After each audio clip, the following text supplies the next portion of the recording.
Well, good morning, church. I'm so glad to be here. Are you glad to be here this morning?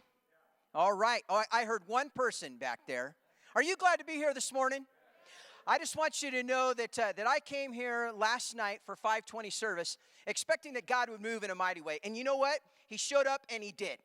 And so then I came to the 8:30 service here this morning expecting that God would show up and that he would move in a mighty way. And guess what? He did.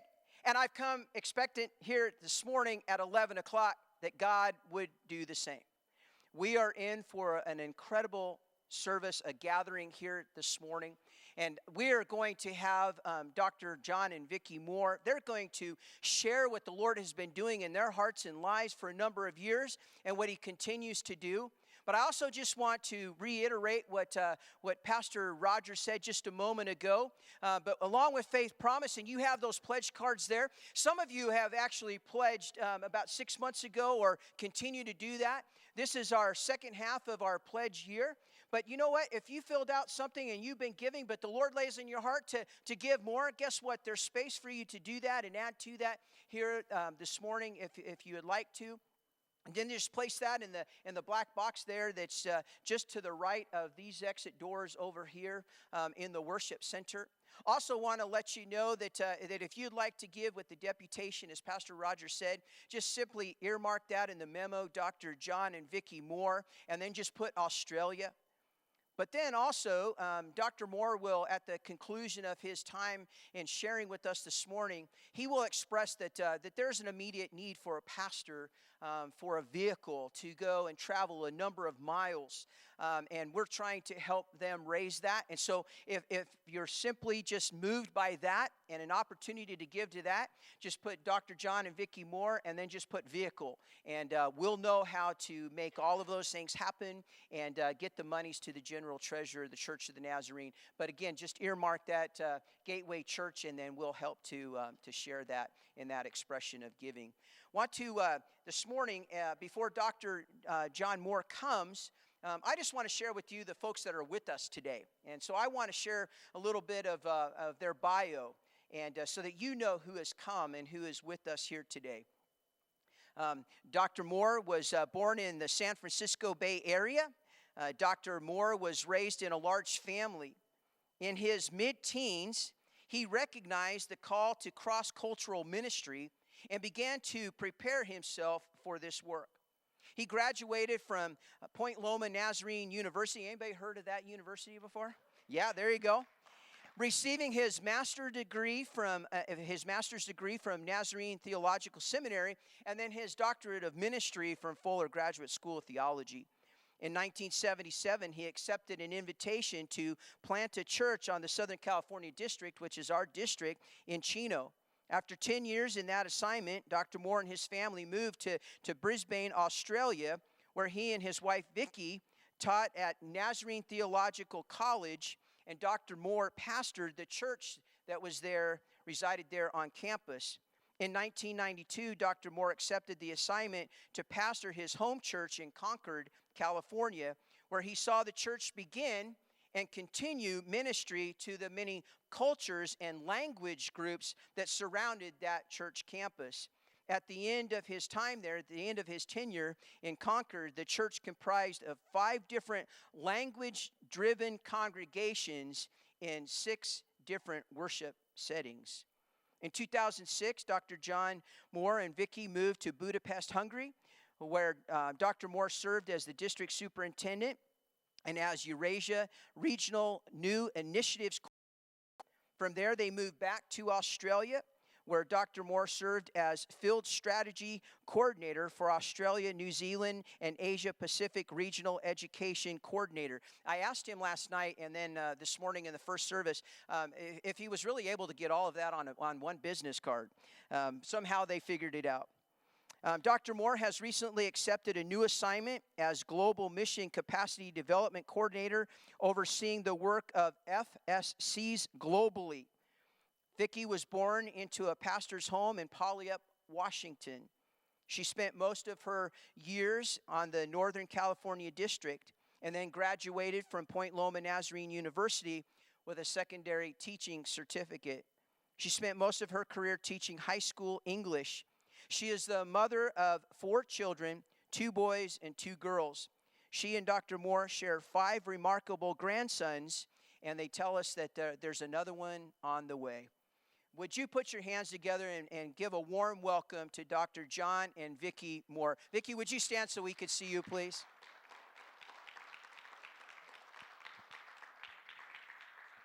Appreciate it. Thanks, Pastor Joe. Appreciate that very much. Good morning, everybody. It's a joy to be with you, and just want to ask you to suspend yourself with me for a moment up in space and look back at the planet like you've seen in those pictures.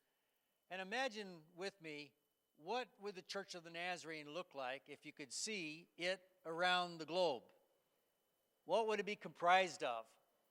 And I'm glad to tell you today, you're a part of an amazing family of churches in over 162 countries, and more that we can't really tell you about, that's doubled twice in the last 30 years and outgrown our structure.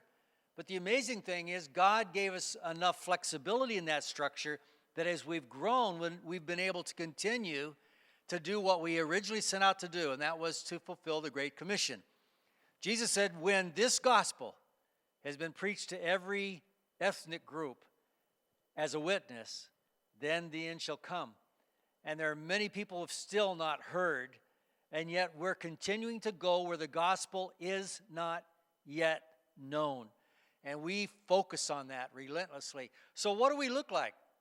Well, you're a part of about 2.6 million members, people who have joined this partnership of mission, the Nazarene DNA. Last year, this is a two-week-old statistic I just received, we brought in another 139,000 brand new believers, baptized and joined the fellowship of believers. And those believers, along with you, we're connected to about 31,000 churches around the world. And those 31,000 churches are connected to almost 500 districts. We started 7 new districts this last year. And those districts are connected to fields, particularly in world mission areas, 34 fields. And that's right now where Vicki and I come in. We oversee the training of those 34 directors, those 34 field directors. And those 34 fields are all organized around 6 regions. So you are on the Southern California district, right? You're a part of the Canada-USA region, and you are then connected with these other regions and 31,000 churches to one General Assembly that meets once every 4 years, and one General Board that is elected by people like you and sent to that General Assembly to elect that General Board. As we're meeting here this morning, they're meeting right now for their annual meeting in South Korea. And so we want to keep them in mind and pray for them. They've got some big decisions to make this year as they think about how we're accomplishing our mission.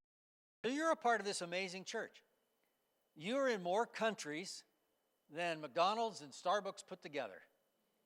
You can worship in more places than you can get a latte grande. That's who you are. You've invested for over 100 years. The DNA of the church has followed the original founders, Phineas Brzee, who stepped out in faith on Figueroa Street in L.A. and started the Church of the Nazarene in 1895 among the poor with a focus on evangelism, letting people know the love of God, church planting, developing those people who discovered the love of God into communities of faith, and education, helping every Nazarene become their very, very best, sharpened as a tool, sharpened as an instrument. About 2:30 this morning, I prayed the prayer of St. Francis, and over these services, Lord, make me an instrument of your peace. We are instruments of the King, sent to be his ambassadors, and I just did something wrong. So I need a techie. Daniel, somebody help me back there. Get me back on. So we work with some amazing people. They'll get our screen back going. I pushed the wrong button. I'll try and be more careful where my thumb roams on this thing, okay? So, in short,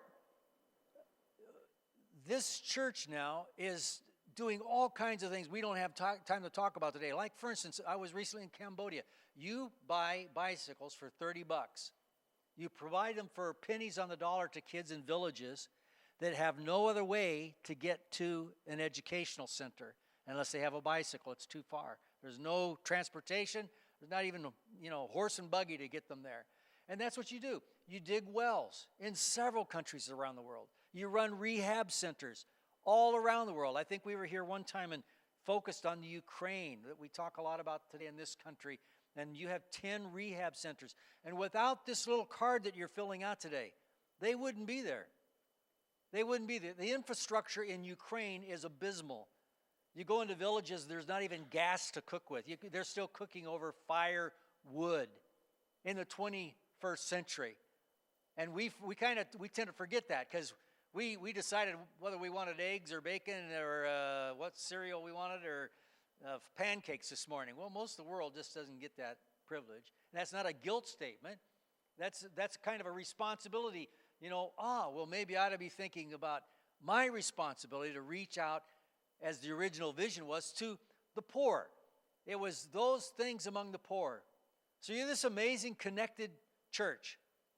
And out of over 30,000 denominations in the world, there are only 4 that have the structure I just showed you. Think about that. That makes you unique. It's designed to carry out the Great Commission together. We are connected. We are a family. The sociologists look at us and they say, you're a family of connections, networks, relationships. And recently, Christianity Today had an article on you.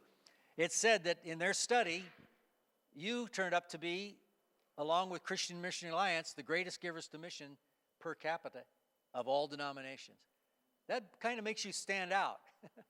It's something to say, okay, we're a little group of people, only 2.5 million people, but we punch way above our weight in terms of getting the job done, in terms of following the Great Commission around the world. Every Sunday, 193 languages, many more dialects the gospel has been being preached in. But we've got a long way to go. I think of Papua New Guinea, where I was recently, 832 languages in Papua New Guinea alone. So we've got a lot more work to do, but God is helping us. Now, Vicki and I, when we went out years ago, we went to this part of the world. We worked from Spain and Great Britain all the way over to India, Nepal, all up in those areas, in the Middle East, and kind of the northern part of Africa is that part of the world. And that's one region, the Eurasia region. And we had a wonderful experience there of working with new initiatives. So we were in places where we were so honored that the Spirit would use us to teach in places where nobody had ever had a class before on theology, ever, in these communities. And yet you were sending us out there, and paying our airfare, and helping us get there. And without you, that wouldn't happen. And you've got hundreds of these kinds of missionaries around the world. And then more recently, about 10 years ago, we moved back to Australia for the second time. And we lived on the Gold Coast, up above the Gold Coast there. Your prayers for Australia, I know, are appreciated, as they've lost over 1 billion of their animals in these fires. And just very serious. So Vicki and I hear constantly from our friends in Australia, the pastors and DSs. So let's pray for them even today as we're meeting here. I thought I'd throw in our alabaster home, purchased with alabaster funds. I'm just kidding. That's not our home. That was just someplace up on a hill. But this is our home. Thanks for supporting us. We appreciate. No, that's not our home either. But we lived about an hour from this school in Brisbane, Australia. And we actually, when we first went out as missionaries, we went here to plant a church following on the heels of the pastor who founded this church, Ken Coyle. He had planted a church on campus, and after a few months, I think they lost their visa or whatever, came back here, and we followed up and continued the plant of that church on this beautiful campus. You own this 28 acres. And by the way, we need a work and witness team. We need about 5 teams from the United States to go there this year. So if you're interested in going, I'll sign you up. Vicki and I know how to do that. Here's some of our students out on one of the fields, and here's children all over the campus, and arrogant first-year students, hard to get through to, lazy students, not motivated. They don't pass their churches very well. sleeping in class, all kinds of problems. This little school has about 100 students spread across 5 or 6 countries. And those countries that are listed there, in the 9 years that Vicki and I worked with that field. And they are punching way above their weight. And a lot of it's through internet. The Australian government gave us authority, they approve, their accrediting agencies, to deliver accredited education to any third world country. Now that aligns with our mission. That's who we are. We care about people who don't have access. We care about the disenfranchised, those who have been set aside, those who nobody else cares about. So we look for areas like, the PNG, Papua New Guinea, where you can't get a theologically accredited education unless you do it through our system now. So we have hundreds of people enrolled, and they can go on and get a master's degree, a PhD. They can go to Yale, Princeton, Harvard with that degree, accredited through Sydney College of Divinity in Australia. And we do it, as I mentioned, a lot of our teaching now is online. The Lord has blessed us with the power of the internet to connect. One of the most successful stories from Brisbane, Australia, is in New Zealand. And that was another country Vicki and I were responsible for the last 9 plus years. And when we went there, they were going to close the district. We were going to merge with the Wesleyans. And we looked around and prayed, and we took a couple people with us there, interviewed some pastors, the current DS at that time, and we decided there was enough there to reboot that district. So we did. And every year, the last 9 years, they've planted at least a couple churches, and sometimes 5 churches, and the church is like quadrupled in that time. We went to the NYI convention the first year we were there. I think the year or two before, they had 7 young people in their district youth convention. Well, last November, they had over 200 young people in that NYI. And so it's been rebirthed. There were 0 students in New Zealand enrolled in the theological course of study for being pastors. And that doesn't give you a very healthy future, does it? You can trace the future of a district by 2 things. One is how many people are enrolled in the theological course of study to lead. And the second is the planting of new churches. How many new churches have you planted? If you're not doing that, there's an end coming. Now, it may be 25, it may be 50, it may be 75 or 100 years, but the end is coming because you're going to peak out. And so this is one of the classes that exists now. There's over 50 students now today enrolled in this accredited school, accredited by the New Zealand government and accrediting agencies. And this is what you do when you fill out this form. That's who we are. That's what we've been doing over 100 years. You join over 31,000 other congregations, giving over 5.5% of your annual income to missions. That's the way we operate. That's who we are. That school in New Zealand, in order to be credited, had to have a library. So our connection, remember, I called librarian actually I didn't call, or one of our missionaries called the librarian in Mid-America and said to him, would you give us some books? And he shipped 4,500 books to New Zealand. And then we got in contact with some librarians who are Nazarenes. And they flew from all over the world and went to that school, and they cataloged over 1 week time all those 4,500 books and put them on the shelves. That's what we do. That's the impact you have. A brand new classroom and some students. I show you this. I stick this picture in because I was responsible the last several years for education. We've got 15 schools on that region. And this course of study, the development of that. But I go back to 15 years of age. When I was just a teenager, I was flunking out of high school. I didn't know God. I had no direction for my life. And at 15, Christ invited me into the kingdom, and that changed my life. 6 months later, I met this beautiful lady, Vicki, and I remember the first time I saw her. I don't know if you've heard of a place called Beulah Park up north here on the NorCal district. I remember as a 15-year-old looking at a cabin door, and she was standing in a blue dress, and my heart flipped about 3 times. And so I had to chase her for about a year before she called me arrogant and obnoxious, and that's true. And Not to my face, did you? You told me later you thought that. Something like that. Anyway, I'm being honest here. But anyway, the Lord has 48 years, 49 years next May, and the Lord's helped us. So you take that flunking kid and move to what God has done, and I can't believe, because my college counselor, my parents, my pastor had given up on me, but God hadn't. And some Sunday school teachers, by the way, hadn't. Some Sunday school teachers believed they saw something. Don't ever give up on anybody. And it's not about education. It's about learning to love God, as we sang earlier in those beautiful songs. So Vicki and I work with some of the most amazing brothers and sisters of yours around the world. We've had that privilege to be in all kinds of circumstances, in all kinds of countries, watching the development of the church. And you own now 52 universities, seminaries, Bible colleges around the world. You operate them. Without this sheet of paper and people like you committing to support missions, it won't continue. That's who we are. That's what we do. That's the region we've been serving on. And those yellow dots are 96 extension centers through Asia Pacific that come out of 15 schools. Some of the countries I can't mention because we're live streaming this morning, but you're active in places where Christianity has grown so rapidly that it outpaces the Communist Party in all of its members. And that's what the Holy Spirit is doing through the underground church. And that's why the governments are clamping down. That's why we've had to move missionaries to central locations and close libraries and move classrooms around and hide the teachers in walls, literally, in order to do the ministry of the church.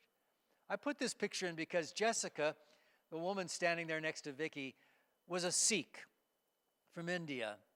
She came to know Christ, became a part of the church, the Nazarene. The pastor encouraged everybody to go out and plant churches. She said, I'm going to plant a Sikh church in my house. The Holy Spirit said, to find the instrumental person you're looking for, go to the Sikh temple. She said, I left the Sikh temple. I don't want to go back there. Holy Spirit said, go. So like in the New Testament, she just followed the Holy Spirit, met a man in the Sikh temple who began playing Sikh instruments in the church. He also brought along this young man that is in this picture. And about 3 months into playing the instruments, the man said, I'm the priest of that temple. I'd like to become a Nazarene pastor. I like what you're preaching about, the good news of Jesus. That's what I want to do. Can I do that? She said, I don't know. Let me call the DS and the pastor. So there's the connection. Get it? There's accountability. Understand? And the DS said, well, sure, we'll enroll you in our course of study. So now we've got 2 Sikh people, along with Jessica, studying the 20. She graduated, by the way, from the 24 courses of study. And now you got 2 others, and that country's going to have several Sikh pastors. I was in their house church one time and snapped this picture of him playing. So this is what the Holy Spirit is doing, not just through theological education. This is our newest school in Taiwan. It was just organized. They just elected their first president a year before last, and Dr. Shin is leading in Taipei, Taiwan. This is their board, a sharp, dedicated group of people. And I have the privilege of sitting down with them. The man seated there in the black sweater is overseeing a multi-billion-dollar project in Saigon, Ho Chi Minh City, a reclamation project in the building of a city in Ho Chi Minh of 150,000 people.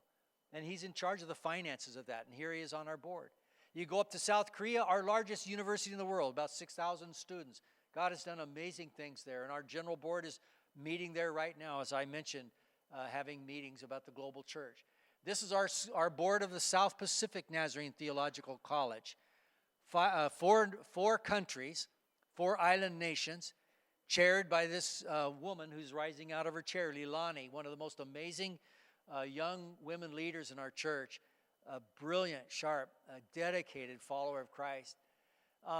This is your board that oversees Asia Pacific Nazarene Theological College. Rick and I were talking between sessions today, and he was telling me how he was there for 3 years with LeBron Fairbanks, our president.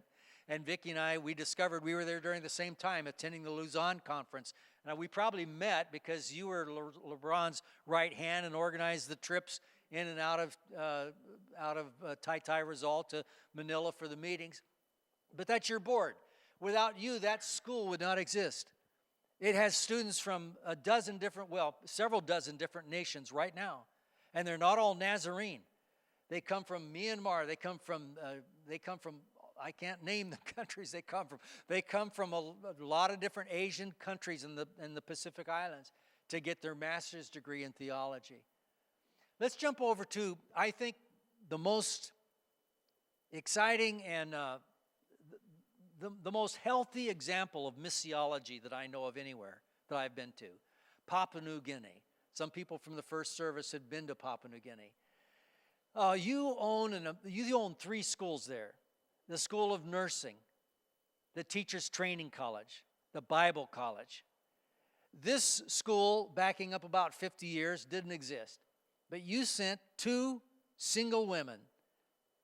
You sent Joyce Bartle from Scotland, who had a call to follow God wherever. And you sent a woman from this country, Wanda Knox. And they got on boats, and they went, I think it took Joyce 3 months to get to Papua New Guinea, this little remote, isolated island in the South Pacific.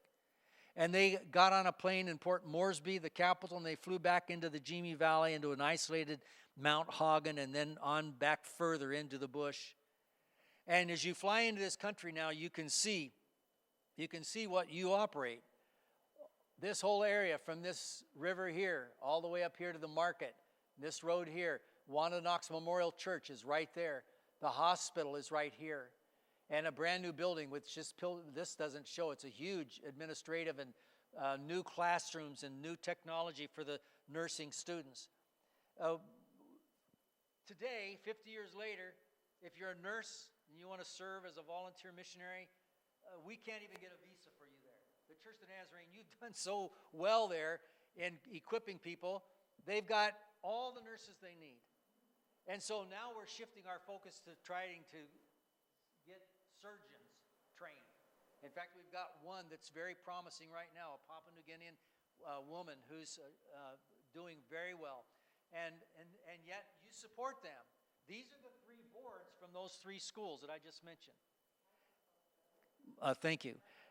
That's a microphone. I need to keep this in front of me. I'm sorry. Can you hear me now? My apologies. These 3 boards have been talking about becoming universities instead of 3 independent schools. They want to become like Point Loma Nazarene University. So what do they have to do to get to that level? So we started working, and you might notice at the very end of that table somebody that could be somewhat recognizable. You know her? She's a member of your church. Maggie, Bailey, and Dave went to 7 different countries with us to look at our educational systems in Asia Pacific, and really, really helped us. And she's helping this school. And so we're adding a business department, English department, law department, and this is one of those nursing classes. This is what you operate on a daily basis by being faithful to do this. I hope that God lays on everybody's hearts a number to put on that paper before you leave here today and stick it in that black box as you leave the service. Because this is the engine that drives this thing around prayer. And as the Holy Spirit orchestrates the church, He puts all this together. And it's an amazing thing. These 2 missionaries you're looking at, Bill just retired. He was there over 30 years. He was also served in Africa and was in PNG. And now Ben Ratliff, the young man there in the gray shirt, he just arrived a couple years ago following his dad, who was a surgeon for 30 years in that hospital. Every year, last year, this hospital saw 60,000 patients. If you go there at 7 in the morning, 6 in the morning, there's a line of 100 people standing outside the door, then 200 people waiting to be seen. And every one of the 60,000 is prayed for by a doctor or a nurse as they're treated. I mean, they are literally prayed for. And these nurses are trained to pray. The young woman there standing in the white shirt, you might know Kate. I call her Caitlin. She leads worship here on Saturday night. I called her Kate last night, and she introduced herself I called her Caitlin. She introduced herself. She said, I'm Caitlin that he's talking about. We were with her dad last Sunday morning. When I showed this picture, her dad, Reverend Dr. John Wilcox, said that woman was discipled by Debbie, my wife, And we engaged her in Nazarene Missions, and now she's serving as a medical doctor in Papua New Guinea. I didn't quite get that connection very well till last Sunday morning. But I met her one day, and I just admired it, her dedication. Here's a single woman who could be making significant money in the United States or any other Western country, who's making about $850 a month as a surgeon. That's a Nazarene missionary. And so, by the way, we also get our housing and our utilities, so don't feel too bad. But $850 a month. So that's what she does with her life. Here's an up-and-coming young surgeon. I just thought you'd want to see some of those young guys coming up, and we're going to educate. And this dam did not exist 5 years ago, but it's in that river I showed you earlier on. You built it. You partnered with the Australian government. You partnered with the Papua New Guinean government, and you built this dam. Nazarene Work and Witness teams went and worked with locals to get the generators working so the surgeons could do operations without their lights or without their electricity going off. The kids just think it's a great water hole. The moms are very grateful because they don't have to do laundry. They just jump in there with all their school clothes on about 3 o'clock every day, and just because it's always 80 degrees. And they come out clean. Vicki and I were in a church recently, and a woman came up to us after the service and said, my husband Graham dug the ditch. He spent a couple weeks there digging that ditch for that a few years ago. That's the connections. That's the people you're a part of. And every unit you go into has this sign.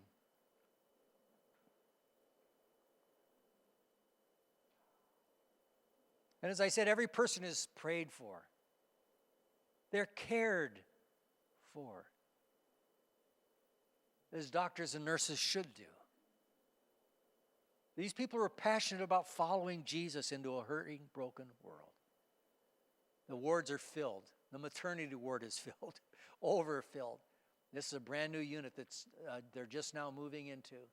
And every one of these nurses, men and women, about equally divided in terms of number, take 12 units in evangelism or church planting. Remember, we go back to the beginning, our DNA, evangelism, church planting, education among the poor. And so all across Papua New Guinea, you have churches like this planted by Nazarene nurses out in the bush. You can be rightly proud because that's actually what you're accomplishing. That's what you do. I spoke at their commencement recently, probably about 1,000 people there. It was so encouraging.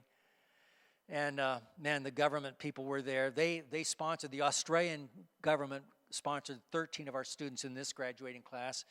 I'll back up one. And they're sponsoring 20 this year. For 3 years, they pay their full education. And so they're redeveloping, they're developing the country. And we're a part of it. We're on the front lines of that development. And just down the road about 20 minutes, this is our teachers training college and our Bible college in a chapel time that I was privileged to speak in recently. And you'll notice there in the middle of that picture is the woman who was there with me from this church. We didn't pay Maggie to come. Didn't pay her a penny. She just gave her time and her energy. And we spent long hours in hot and humid countries helping people with how to move forward with the Great Commission through education. This young woman spoke at that Papua New Guinea. She was magna cum laude. I heard my name in the airport, Port Moresby, and I turned around and here she is, and she gave me a big hug. And I said, "Where are you going?" She said, "I'm going home." So what are you going to do? She said, "I'm going to take Jesus back through medicine to my village." You go to those villages, there's 1,000 people here and 2,000 here and 3,000 there. And before they saw the Jesus film, they had never heard of Christ. And now through those 860 Jesus film teams that started back when Bill Bright looked for a system that could deliver that movie, he said the Church of the Nazarene is the #1 system in the world to deliver that movie. And so now we're showing it in some places 7 times a week with these teams in villages around and starting churches. And our big problem is, how do you train pastors? You need 7 new pastors this week in that area. How are you going to get them? What do you do? How do you keep the gospel from getting perverted now through too quick of a growth? That's a good problem.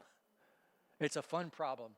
And we've worked hard on dealing with that. But here's one of your people going out to do it where you and I can't even get to. Mongolia. Mongolia, somebody from the first session who was in Mongolia. Anybody been in Mongolia? It's very cold. It's probably the most isolated country in the world, they say. The men addicted to vodka, kind of a legacy of communism. The culture's broken. You can't get a fair deal. You can't get an honest handshake for the most part. And as I mentioned, it's cold. But you have Nazarene missionaries there from Korea, from the United States. A young couple there spent 2 terms, and I believe they're still there, Chris and Courtney. And just they felt called to Mongolia. Can you imagine being in your 20s, being called to Mongolia? You remember that song, Please Don't Call Me to Africa? It really should be Don't Call Me to Mongolia. But that's where they were called. And here they are. You find these beautiful Nazarene churches. And about 5 years ago, we had nothing there. Today, because of the woman in the red dress, Reggie, who just graduated 5 years ago from Asia Pacific Nazarene Theological Seminary with a master's degree in theology, is now leading the Church of the Nazarene in Mongolia. And from that time till now, she's developed, there's about 500 Nazarene brothers and sisters now in Mongolia. And she started the course of study, the same one Pastor Joe and Pastor Roger and I took, and others of you who are elders, and they're teaching that course of study. And here is Maggie, where we brought somebody out of a country that was creative access or limited access, too dangerous to go in. We brought a mentor out to meet with Reggie, another woman who could coach her in the development of that country. And we spent several days there with them. But last March, just back up a few months, we had our first cohort in history of 17 Nazarene students enrolled in the course of study. And within 3 years, several of them ought to have a degree and be ready to plant a church, and then 2 years later be ordained and maybe organize a district. We were just formally recognized in Mongolia. It was one of 3 countries we were recognized in last year for the first time. And that's what you do. That's who we are. That's our DNA. We've been doing it for over 100 years. And through this little school, all those stories I just told you, that's where they start. I'm going to go quickly now. This is Manila, ground zero for human trafficking. You have a school there. They just graduated. I was there for their commencement. 75 students, 32 of them had degrees. And they were equipped to help people out of child exploitation, the whole industry of exploitation. And every time you go there, I'm telling you, I've cried as I've watched what happens. Men my age, with white beards like mine, going to poor people and using them,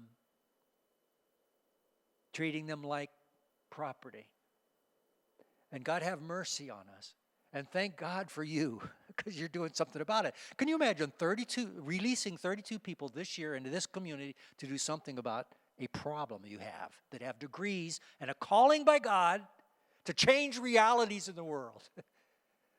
Can you imagine the difference that makes in the lives of people? Well, yes, you can, because your life's been changed. But it's one at a time.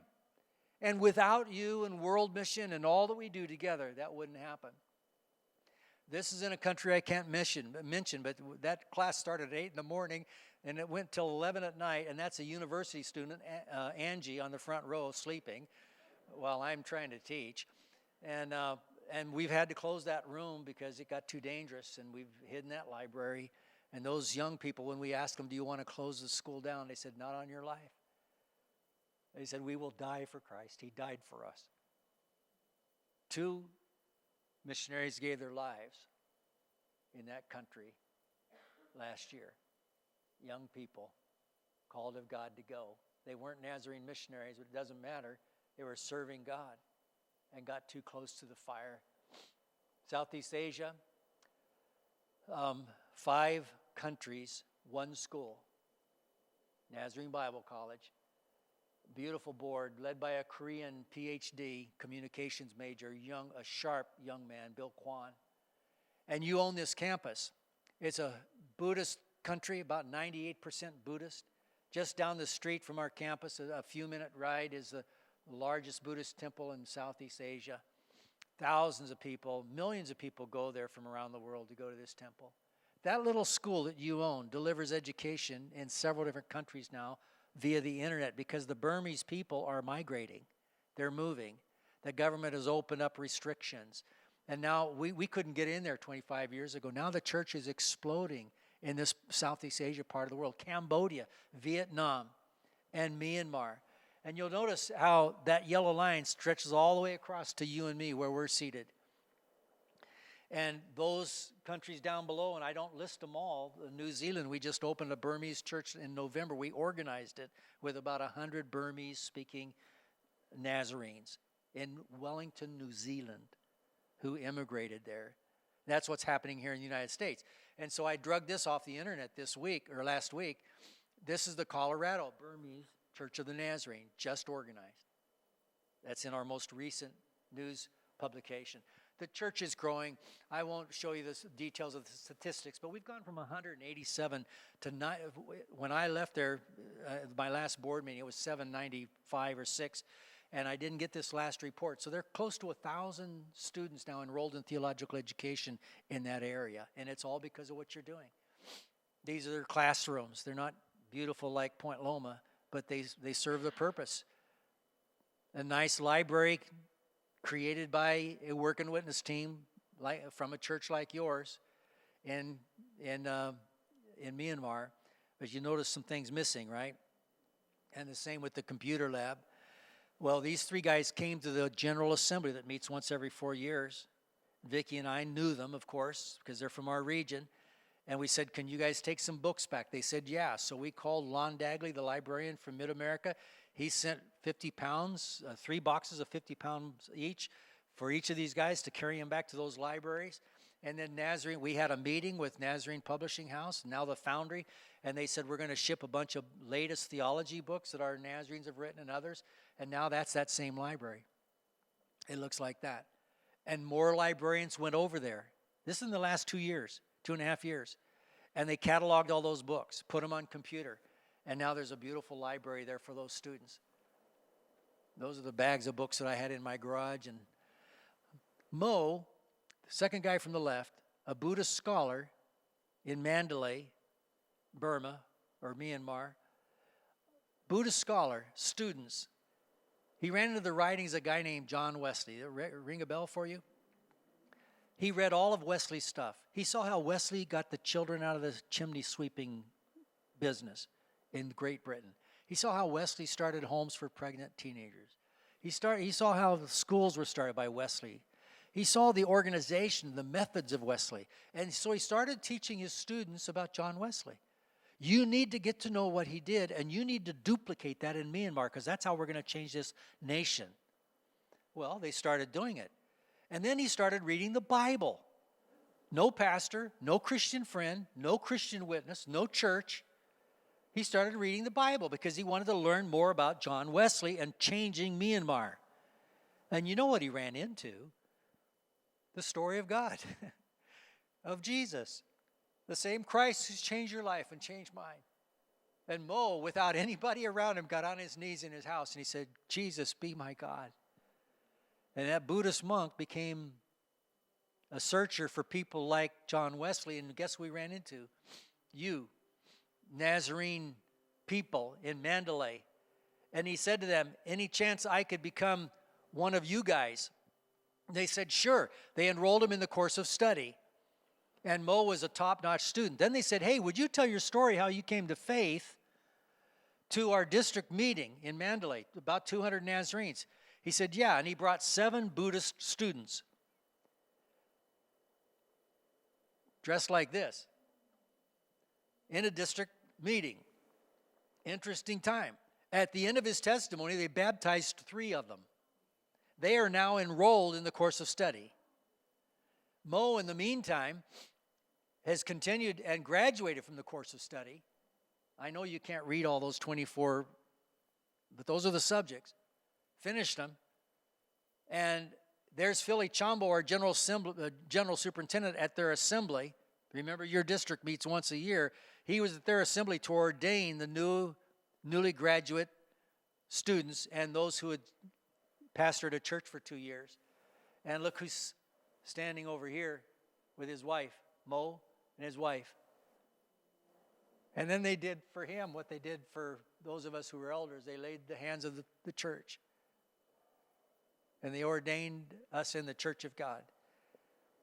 Then there's Mo holding the same certificate as we have somewhere in our homes. I finished with this. Just recently, Vicki and I went with Harmon and Cindy Smelzenbaugh actually to the Outback. We took them back there because Harmon and Cindy have some great skills for developing marriage and so forth. And we drove 8 hours on this red road. Didn't see anything but camels and kangaroos and flies. It's one of the most remote areas, dusty, dirty. And we wore fly nets to keep from eating so many flies. But you get out there and here's Nazarene missionaries. Supported by this. They get a monthly check through this. Same that we all get. Doesn't matter what our position is, we all get the same. And here's these Nazarene missionaries out there. They don't have fly nets on their faces. Jong Il, who's this gentleman happens to be an American, but Jong Il's the main missionary. He's Korean. He actually was a Buddhist monk. Met a Nazarene district superintendent who led him to the Lord. He went back to Korea, got his 4 courses finished. They said, Holy Spirit, what do you want to do with me? He said, go to the Aboriginals in the Outback. So for the last 20 years, this guy has been in the Outback. I couldn't survive that. It's hot. There's nothing out there. They fly the groceries in once a week. They open the grocery store twice a week. And here he is. You just watch this guy. He's like being with Jesus, laying hands on people. He told me one day he hadn't eaten for 3 days. And he was driving down the road and he was saying, Jesus, if you don't feed me, I'm going to die out here. And at that very moment, believe it or not, he hit a big bird. And he said he got out of his car and he started a fire and he ate that bird. And that kept him till the next time he could get food. That's your missionary. You'd never hear, but he would never boast. He's so quiet. He's not like me, talking all the time. He's just a quiet follower of Jesus. One of the projects we're working on is trying to help him get a Jeep because every time we go out there, it costs a lot of money. $1,000 to take a Jeep, 4-wheel drive. You have to have 4-wheel drive to get out there. You've been so patient. If you want to contribute, just put on your check, along with Australia, John Moore, put Jeep, and we'll make sure it gets to him.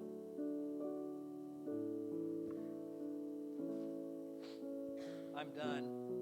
I just wanted to show you this guy.